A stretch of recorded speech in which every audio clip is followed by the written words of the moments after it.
y'all. Welcome to Killer Queens, a true crime podcast. I'm your host, Torella, and like most millennials, I've always had an obsession with true crime. On KQ, you'll find light true crime stories, millennial hypes and gripes, some adult language, and maybe a special guest here and there. Just like a 90s sleepover, we're just a couple BFFs hanging out. So gather round and let's launch right into it.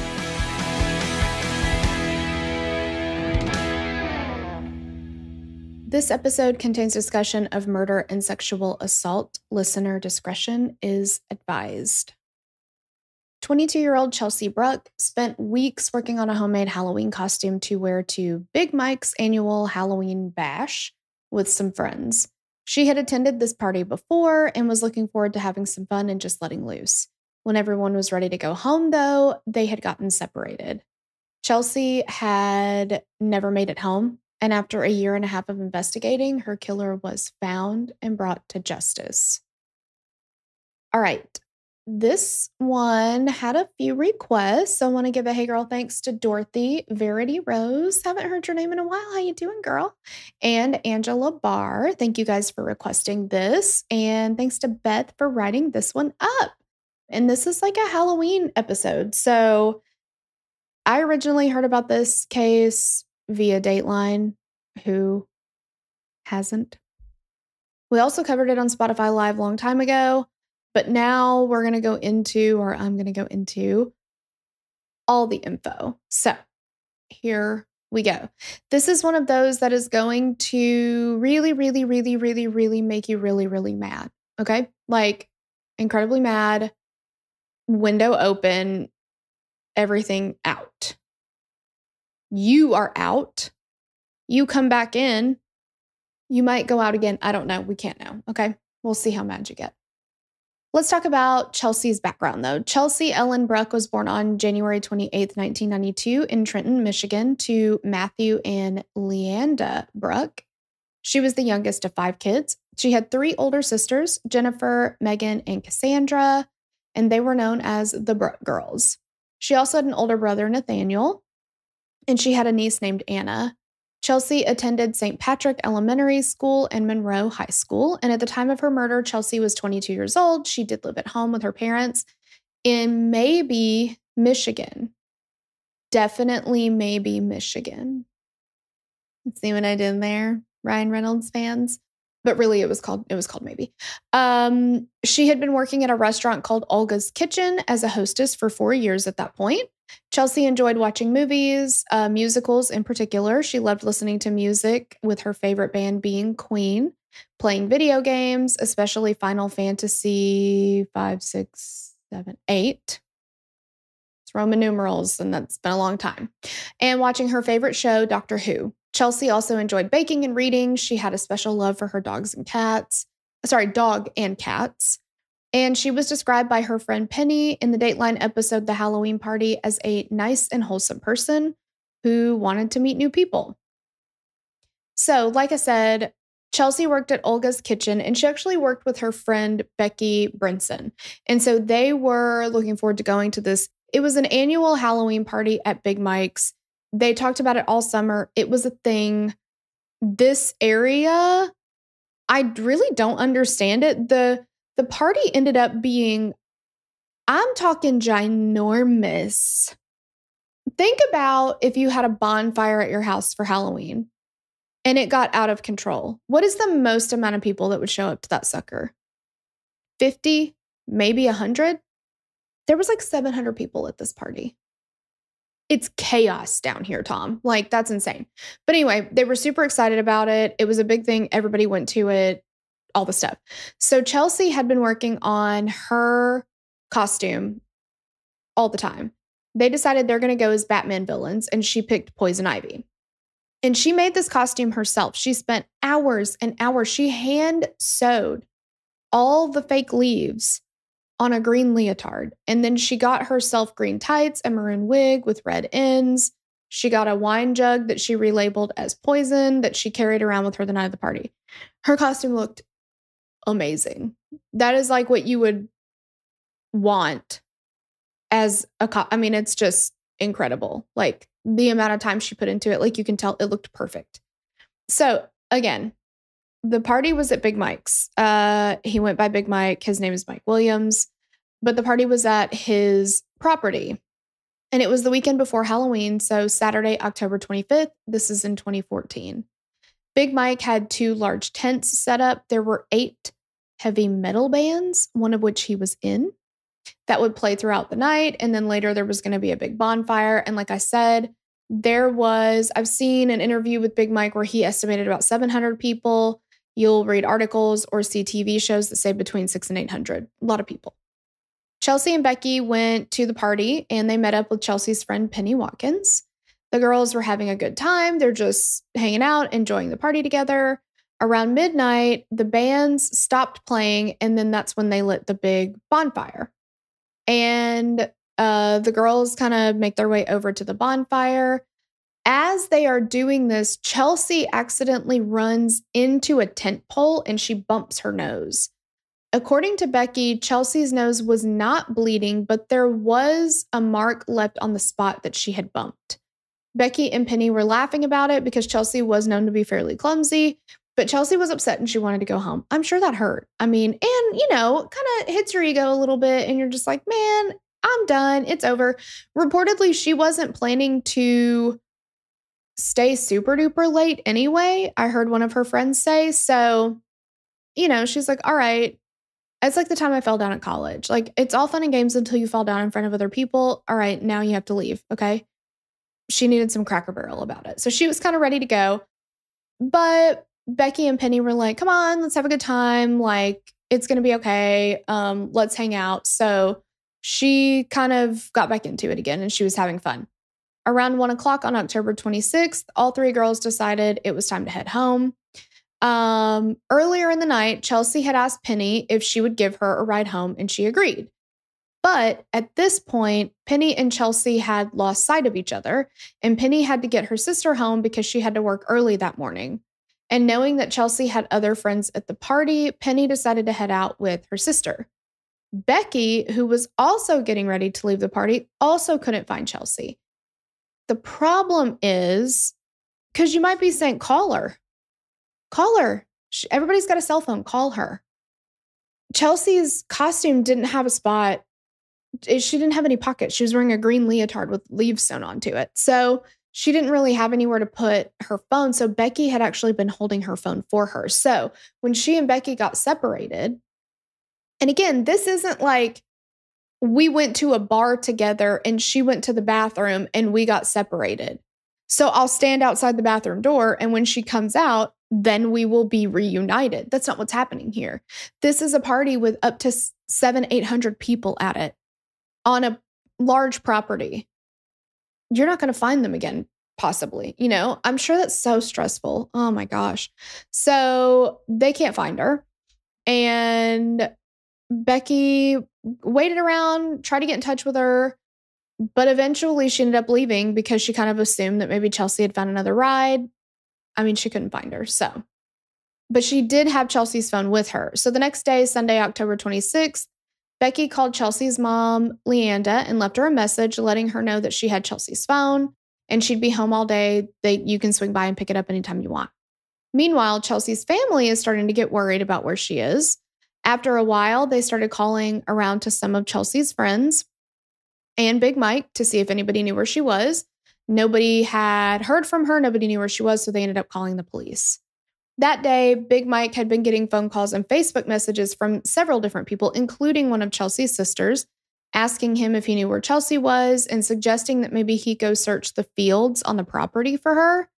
At first, Mike wasn't sure who everyone was talking about, but eventually he did put it together. So he grabbed his dog. He's hiking through the property. He's looking through the fields. I think at this point, everybody was thinking maybe she fell and hurt herself. She didn't have her phone on her. Maybe she passed out in the field. That actually happened to somebody that we know. There was a wedding that we all went to, and it was out in, it was on this farm where it was a huge, huge, huge farm.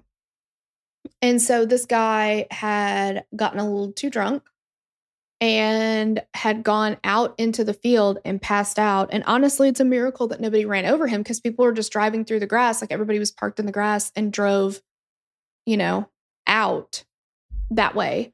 And he was he was passed out near some of the cars. But anyway, he passed out. Nobody could find him. Everybody assumed he found a ride with somebody else.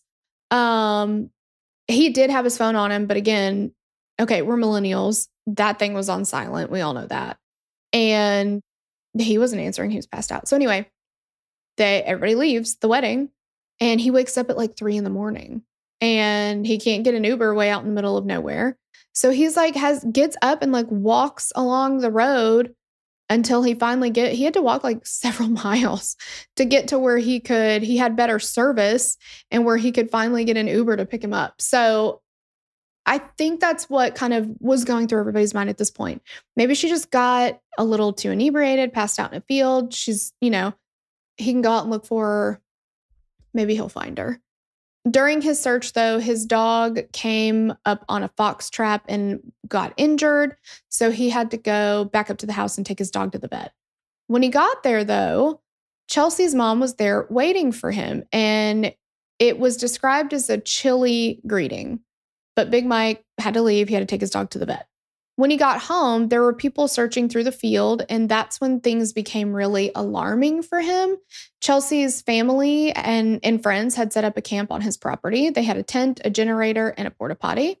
Chelsea's family was very suspicious of him at the time, and they were definitely trying to put some heat on him. And according to Big Mike, they never asked permission to set up camp on his property. He just came home to that kind of thing. While Chelsea's friends and family were searching, so were the police, but nothing turned up anything. By Monday evening, Chelsea's mom was openly accusing Big Mike of having something to do with Chelsea's disappearance. At this point, Chelsea's friends and family were hoping that she was just lost in the woods or had tripped and gotten stuck, and they would find her somewhere safe on Big Mike's property. Probably upset, scared, but safe. The search continued with people going door to door, asking anyone in the area if they've seen Chelsea, trying to find anything that would lead them to her. The police had a huge investigation in front of them if Chelsea did not turn up, because they had to investigate the 600 to 800 people that attended the party that night, most of which were dressed up in Halloween costumes. So not everybody who was there knows everybody that was there, and they're all dressed up pretty much. So a lot of them, like, you might be like, oh yeah, well, I talked to, Batman. I don't know who was under there. Can Superman please report to the building? Like, we need, somebody call in. It's just like, what are you going to do? They're all dressed up. So, and the detectives, Brian Stroka and Mike Predmore, who led the investigation, they said in the Dateline episode to Keith Morrison, this is literally the worst case scenario to start an investigation. Like, that's pretty rough. So they spent a lot of time learning about Chelsea and said that through the investigation, she had become like a sister to them. They learned that Chelsea had told her mom that she had only planned to be at the party for a short time and that she did not drive. And they quickly determined that Chelsea was not someone who would just up and leave her life behind. The police learned that Chelsea did not have a boyfriend at the time, but she did have some guys that she was interested in. So they looked into them and determined that none of them had even attended the party that night. Then they questioned if any of them had maybe picked her up, or did they have somebody else pick her up for them.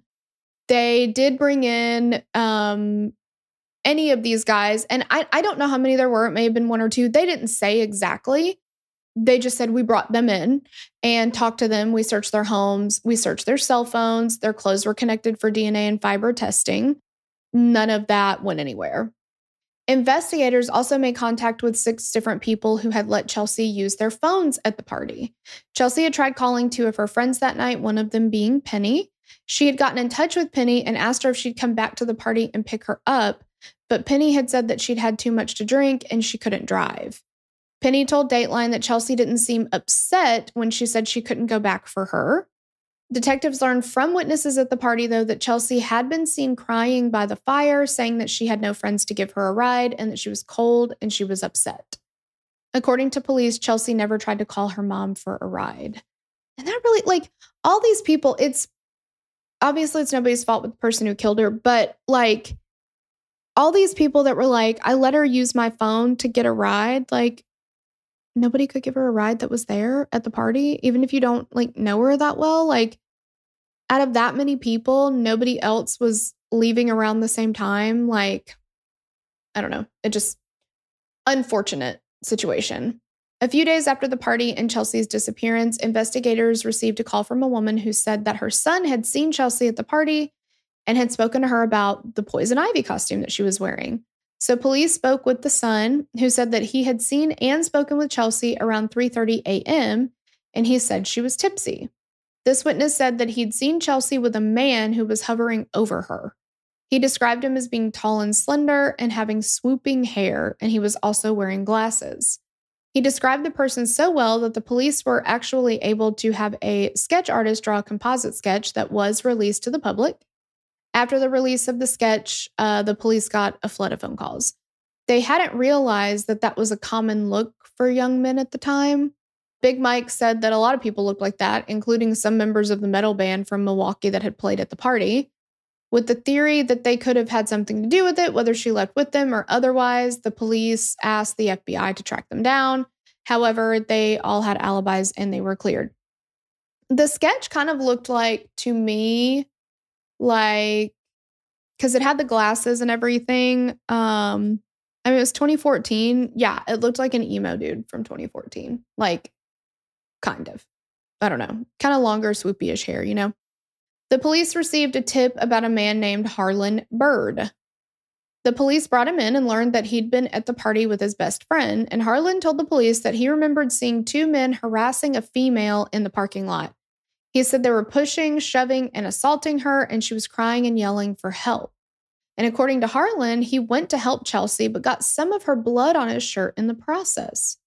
He was able to describe Chelsea in her costume to a T, including the wig. He then said that he put Chelsea in the back seat of a red four-door car, of which he did not know the owner of. So he was like, there's a car, go sit in it. Oh, thank you. Is this your car? No, I don't know whose car this is, but just go sit in it. He said he then went to the party to look for someone who knew Chelsea. And he said he was gone for somewhere between 5 and 15 minutes, which is a big fucking difference.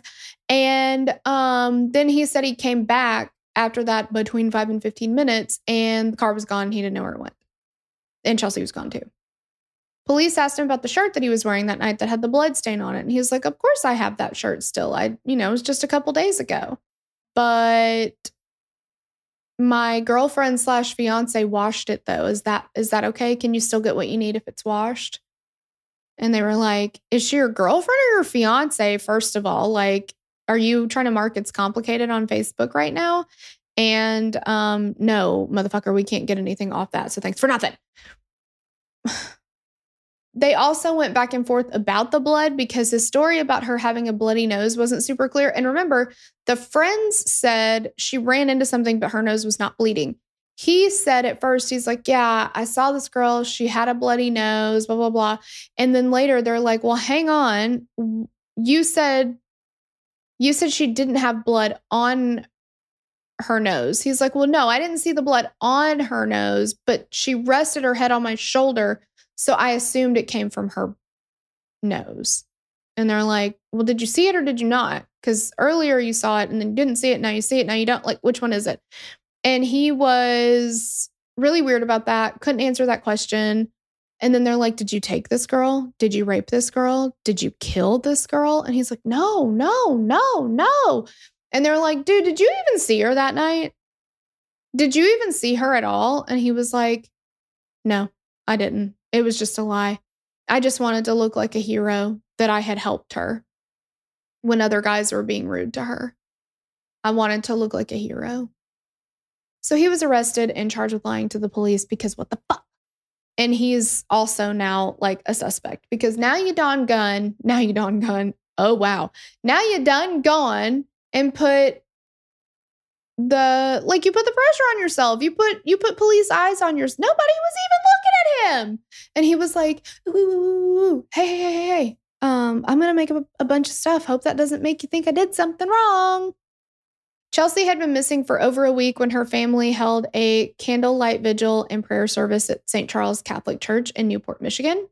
Leanda made an appeal to the public for anyone to come forward with any information they had stating somebody knows something. At this point, they moved their search headquarters from Big Mike's property to a vacant bank in town. I still don't think I said that right. The searchers divided up into groups to search in specific neighborhoods, and they were putting up missing persons posters with purple ribbons. And in the first week of January 2015, the police received a tip that they hoped would break the case. So, a woman went into the police station and told investigators that her ex-boyfriend had confessed to her to killing Chelsea. The detectives brought Carrie Carr into an interview room where she told them that she wanted her ex locked up. And she was like, look, he cannot be questioned and let go, because if he is, he will come after me, he will find me, and he will hurt me and my child. If you are going to bring him in, you better fucking arrest him. And so they talk to her, get her story. They bring the ex-boyfriend in for an interview. They told him everything that Carrie had told them without mentioning her by name. And he told the police that he and Carrie had been having problems for quite a while. And he believed that she was doing this to get back at him and get him in trouble. With this, Carrie was brought back in for additional questioning. And she admitted to lying about this just to get him in trouble. Guys, no matter how bad you want to get your ex in trouble, do not use another family's pain and nightmare to be the vessel through which you get as petty as you possibly can. You want to get petty? Get petty. I don't give a fuck. But don't do it like that. This family does not need to go through that. And then you're like, oh, I made it up. How fucking insensitive. So obviously she's arrested and charged lying to police because what the fuck? So now they're back to square one. I mean, come on. And they'd spent several days following this up. Now it's terrible. The investigation continued over the next couple of months, and then in late March of 2015, the police got a call from a woman who lived not too far away from Big Mike's. Cheryl Retzlaff was walking the perimeter of her property on a Sunday in late March, like she did every year as winter came to a close. She said that she always finds all manner of things when she does her annual walk in the spring. She's found things like cameras hanging from trees, car radios, speakers, cases of booze, you name it. So on this particular walk, Cheryl found a shoe. It was leather, flat, and red. It was similar to like a Mary Jane style shoe. She threw it in her trash bag with everything else. She moved on. When her husband came home and was like, what'd you find this time? Whatever. She was like, well, I found this red shoe. And he was like, wait a second, what kind of red shoe? And he immediately thought of missing Chelsea Bruck and thought it was possible that maybe the shoe was hers because that was something that had been in the news. Cheryl called the Monroe County Sheriff's Office. They photographed the shoe. They sent it over to Leanda, Chelsea's mom, to see if it was Chelsea's. And Leanda, as well as several other family members, were able to confirm that it was Chelsea's shoe. And this was tip 623. But it finally gave them a break in the case because now they found her shoe, but Chelsea is still missing. They searched several miles around the area where the shoe was found, but they didn't find anything else. Chelsea had been missing for 5 months, and the only thing that the investigation had turned up was one of her shoes. But then the police got a call from a man named Eric Kassab. Eric and a friend were searching for scrap metal to sell for cash when they stumbled upon an abandoned building. So they went inside. They were going to look around and, see what they could find. But they found something that looked like a fake plant, they said. They also saw a red wig and decided they didn't want to pick it up because it looked creepy. When Eric's friend told him it was a poison ivy costume, they picked it up and debated on keeping it, but ultimately decided, nah, we don't need it. It's not worth our time. About a week later, though, Eric was at work when he saw a poster of a missing girl wearing a costume that looked a lot like the one he saw in that abandoned building. Eric was unsure if he should report it initially because it felt like it would look suspicious since he had touched it. He knew what DNA was due to watching TV shows and ultimately decided not to call or turn in the costume. However, the costume stayed in the back of his mind and he told his sister about it at Easter. And she told him that he had no choice. If you don't call the police, I'm going to. So Eric made the call that Easter and investigators made their way out to the abandoned building. And when they arrived, they had a feeling it was Chelsea's costume. The costume had been ripped in 2 places and it was sent to the state lab for testing. And detectives searched the area for additional clues. Eric Kassab was brought into the station for questioning, of course. And when being interviewed, Eric said he had not gone to the party at Big Mike's on Halloween weekend, that he was home with his daughter. They also learned that his daughter's mom lived on the same road that Chelsea's shoe was found on. There wasn't anything more they could do in regard to Eric at that time, but he did remain suspicious to the investigators. Then the police realized that Harlan Bird, remember that guy who lied to the police earlier about putting Chelsea in a mysterious anonymous car and then it just drove away and he never saw her again? He was like saving her life or whatever. That guy, Harlan Bird. He lived 200 yards from this abandoned building. So they call him back into the station for another interview. And when asked, they're like, how do you explain that her costume was found so close to where you live? And he was like, I can't explain it. And they're like, have you ever gone into that building before? He's like, well, yeah, I've gone into that building before, but I didn't have anything to do with it. Somebody has to be trying to frame me at this point because I had nothing to do with it.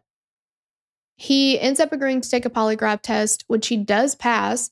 And he also submitted his DNA, and it does not match the DNA found on her costume. So police are still looking. They're still investigating. And on April 24th, 2015, police received a call that a body had been found. Just about 7 miles from Big Mike's property, a dump truck pulled up to a construction site. The land had been purchased and the owner was building his dream home on it. The driver of the dump truck was backing up to the site and ended up getting stuck in some mud. So he gets out of the vehicle. He's trying to figure out what's going on. And when he got to the back of the truck, he saw the body and called the property owner, who then called 911. When the property owner spoke with dispatch, he said that he was sure it was the girl from the missing posters, but her face was unrecognizable. But he did say, I see her hair. I know it's a female body. Monroe County Police called in Michigan State Police Crime Lab to take a close look at the body that had been covered in small logs and branches. Police found an artificial leaf just like Chelsea's costume was made out of, not too far from where her body had been found. This wasn't absolute confirmation that it was Chelsea Bruck, but it was pretty clear to investigators it was most likely her. The police went to Chelsea's family right away to tell them that a body had been found so that they wouldn't hear it from the media first. And they told the Bruck family that it's not clear at this point that it's Chelsea, but there is a good possibility that it is. But they would have to use dental records to identify the body because of decomposition. So they did use dental records, and it was confirmed to be Chelsea Bruck. More pressure was now on the police to solve the case because now it's for sure a homicide, and they needed to catch the killer before they struck again. Shortly after Chelsea's body was found, the DNA results from Chelsea's costume came in, and they learned that Chelsea's DNA and blood was on the leotard as well as the DNA of an unknown man. So the DNA that they had did not match any of the people that had been brought in and were suspicious at that point. So the investigators entered the DNA into CODIS, Combined DNA Index System. I know you know that. And received no hits. The crime lab, also, I hope that doesn't sound like rude to anybody who doesn't know that. I'm just saying, like, if you're a big true crime fan, you're already like, I know what CODIS is. But if you don't, that's what it means. The crime lab assured them that the sample was good, that it would, if a DNA profile was entered that matched it, they would get a hit. It's just right now there is not that DNA on file. So it's not like it's a degraded sample or it's a bad sample and it might be sitting in there but not able to make a hit. They're like, oh, we'll get a hit. We just have to get this person arrested, essentially. With this sample, both Eric Kassab and Harlan Bird were officially cleared. Nothing to do with the case, okay? Now that there was DNA, the police began collecting samples from anyone and everyone that they could. So they went back to several people that they originally spoke with who had attended the party, and lots of them gave their DNA. Big Mike, though, refused. He said that his attorney had told him he didn't have to provide a DNA sample if he didn't want to. And he said he didn't want his DNA in the database because he wasn't a criminal or a felon. He didn't want to put it there if he didn't have to. The police still were considering him a person of interest at this point. A month after Chelsea's body was found, the medical examiner's office released the autopsy report, and Chelsea had died from blunt force trauma to the head. There were multiple fractures fractures identified on her orbital bones, jaw bones, and teeth. Then in early September of 2015, about 10 months after Chelsea went missing, the man who had found her body called the sheriff's office once again. He was working on the property and he found a red shoe. So investigators made their way back out to the property. They determined that it is the shoe that matched the shoe that Cheryl had found on her property. They searched the property once again, and in this search, they found the green tights that Chelsea had been wearing with her costume as well. Still tracking down people from the party, because remember, there was an ungodly amount of people at this party. The police circled back on a tip that they had received early on in the investigation that wasn't considered to be anything major at the time. There had been a white male with a mustache that went to a man's property around 3 a.m. after Big Mike's party, asking for a place to stay. And the homeowner said, absolutely the fuck not. You're not staying here. I don't know you. So this guy was like, I guess I'm sleeping on your fucking porch then. And so he slept on the front porch anyway. When he finally decided, like, the audacity, you knock on somebody's door and you're like, hey man, can I just like sleep here? Who are you? No, absolutely not. And he's like, all right, well, I'm gonna sleep on your porch then. It's almost like not touching can't get mad. Not touching can't get, like you're right there. That's still his property though. He definitely could have done something about it, but the guy slept on his porch. And so when he got up and left, he left his vest there. Cause like, what the fuck? I mean, are you that like, what all did you have with you, sir? You're on a porch. It's not like it's a room where the vest could be hiding under a bunch of stuff. Like, I don't know. Anyway, he left the vest. The homeowner called the police though, because he'd found a knife and some rope in the pockets of the vest. And then the guy came back and was like, I left my vest with the knife and ropes here. Give me that back. So now that they had the DNA, they decided to watch footage of the party and they spotted a guy matching the description wearing a black vest. Investigators put a photo of him out to the media and he ended up coming forward on his own to speak with the police. He told the detectives he was pretty drunk that night. He didn't remember a whole hell of a lot. The police took his DNA and scheduled a polygraph exam, but on the day the polygraph was scheduled, the police received a call from the evidence technician saying that he had received an email and there was something they needed to see right away. The lab sheet had confirmation of DNA that matched, but it wasn't anyone that they had previously looked at. Black Vest Guy and Big Mike were officially cleared, and they knew who had killed Chelsea. So as weird as Black Vest Guy is, he didn't do it. The DNA matched to a man named Daniel Clay. Who the fuck is that? Right? Like, we don't know Daniel Clay. He lived in Monroe County. The investigators on Chelsea's case didn't know him at all, but they quickly learned that he did not have a permanent address. He would live house to house. He would have different girlfriends all the time. He also had a few kids. He was also unemployed, stand-up guy. As investigators continued digging into his past, they learned that Clay had been arrested by the Monroe County Police in May of 2016 for stealing a backpack that contained about $700 worth of tattooing equipment, and it was a felony. And because of a recent change in the law in Michigan, his DNA was then entered into CODIS because he was arrested on a felony charge.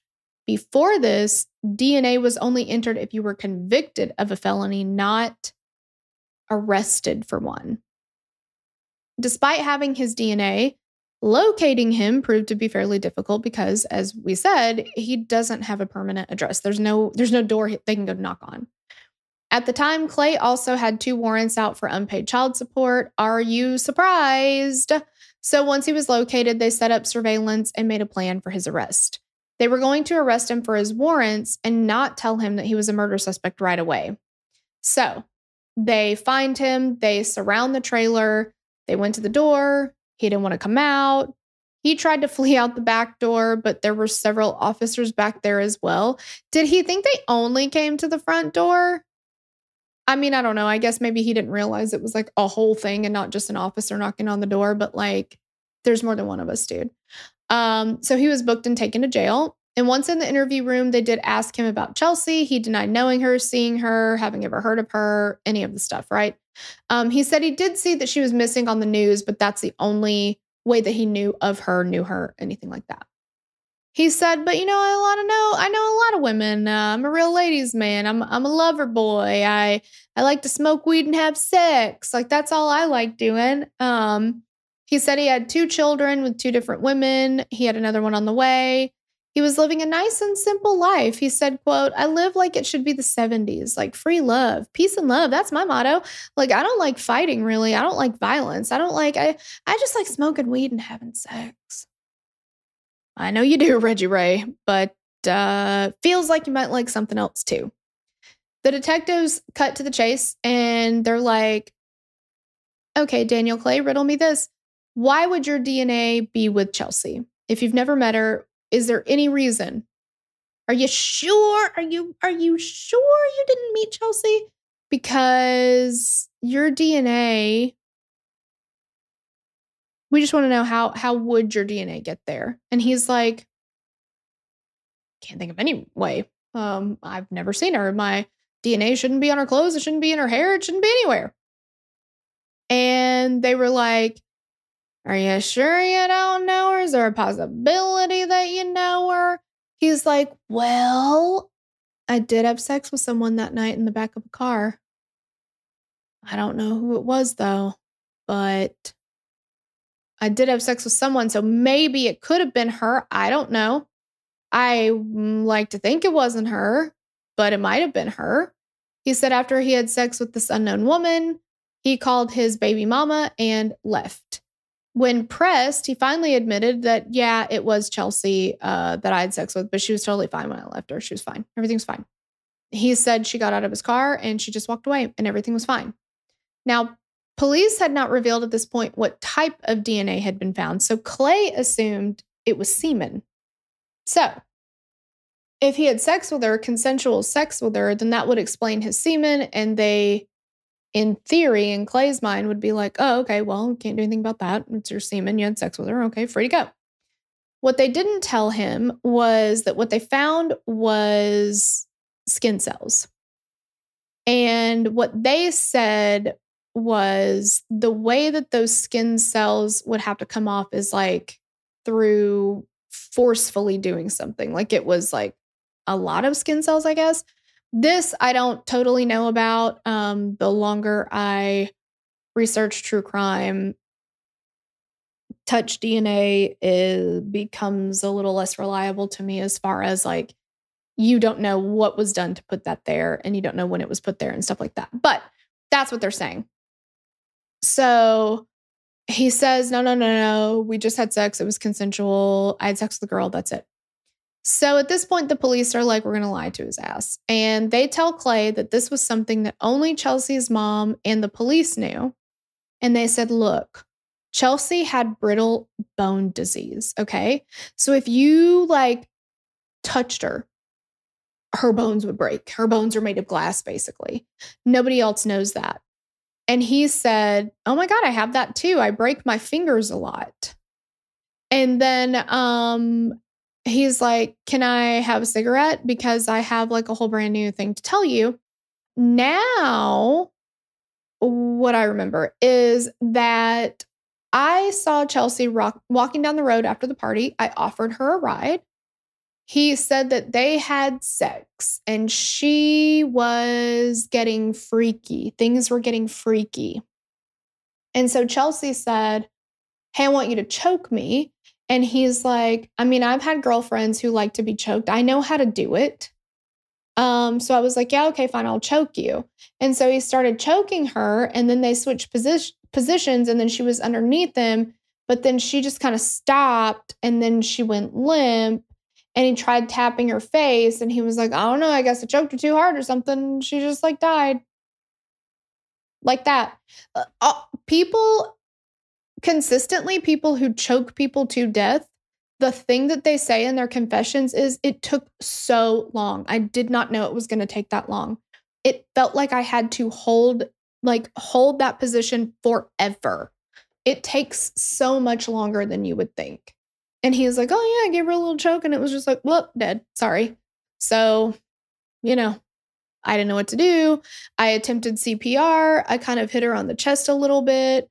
But then I freaked out. I drug her body, put her in the back of the car. I just did not think about taking her to a hospital or anything like that. So I just drove around. He says he drove until he saw railroad tracks where he decided to hide her with leaves and branches.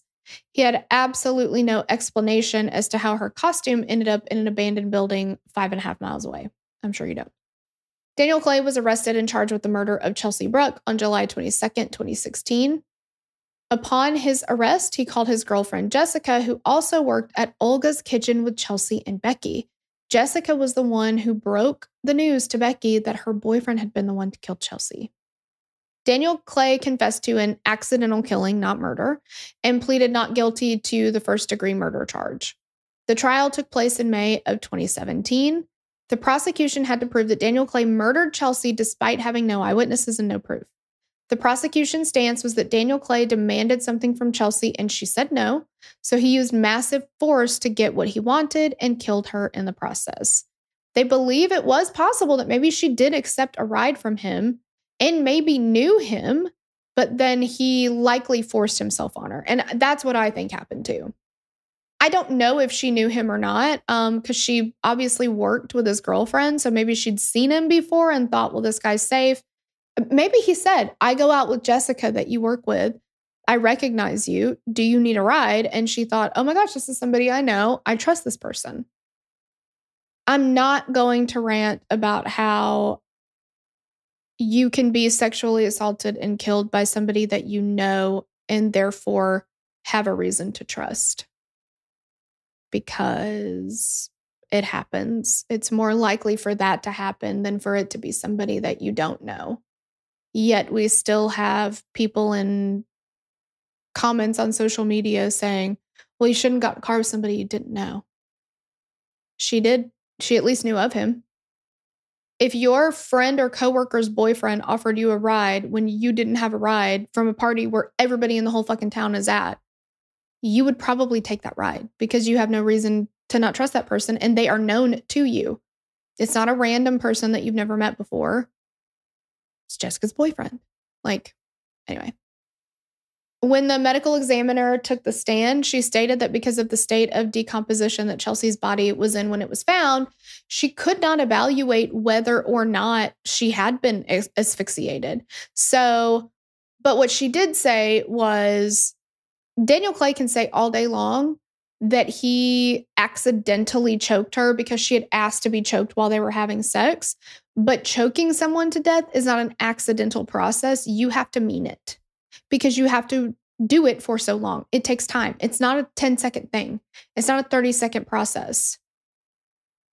Maybe with constant pressure placed on the neck, a person could lose consciousness within 20 to 30 seconds.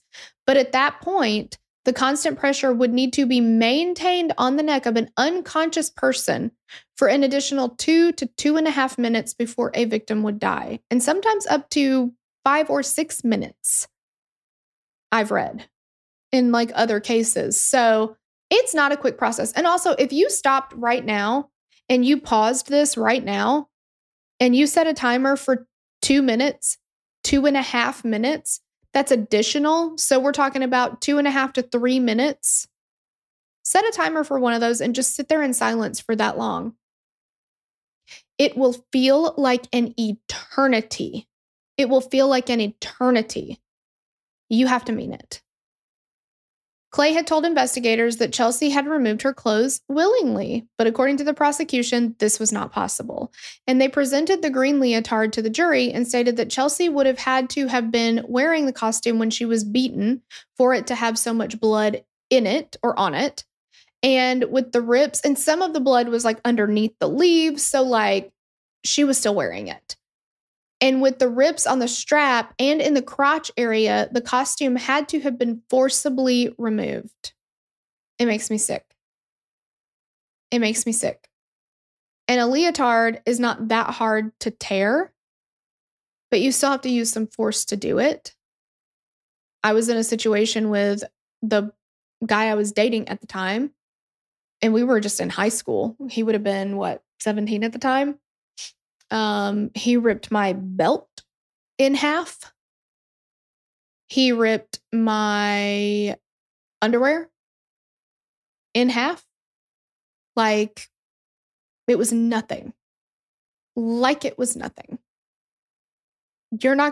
I wouldn't have taken those things off that way, right? And Chelsea wouldn't have taken, then he's like, well, then she must have ripped them herself. She worked on that costume for months, hand stitched.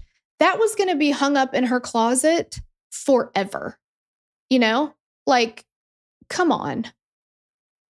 Clay's defense team said that he did kill Chelsea, but it was no murder. They argued that it was just a horrible accident caused by choking during consensual sex. The defense called their own forensic pathologist who testified that Chelsea wasn't beaten to death. So she just had like multiple skull fractures, but like for no reason. Maybe that brittle bone disease got her again. Fuck off. Daniel Clay did take the stand in his own defense. He said that he was extremely emotional about what happened. He'd never dealt with anything like that before. Maybe Chelsea hit her head on the car door. Maybe he did drop her 5 or 6 times.